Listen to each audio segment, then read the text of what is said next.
গ্রামে দিয়া এবং তানিয়া নামে দুই প্রতিবেশী বসবাস করতেন।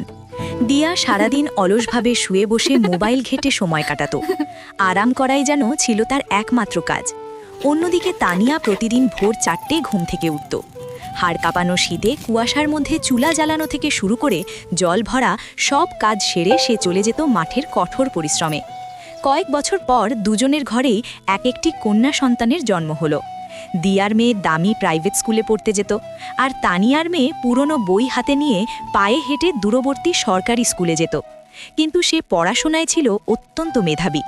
তানিয়া রাতে কুপি জ্বালিয়ে তাকে পরম মমতায় পড়াতো। দুধ সর বিক্রি করে অনেক কষ্টে সে তার মেয়ের স্কুলের ফি জোগাড় করত। একদিন সকালে এক খুশির খবর এলো, তানিয়ার মেয়ে পরীক্ষায় টপ করেছে।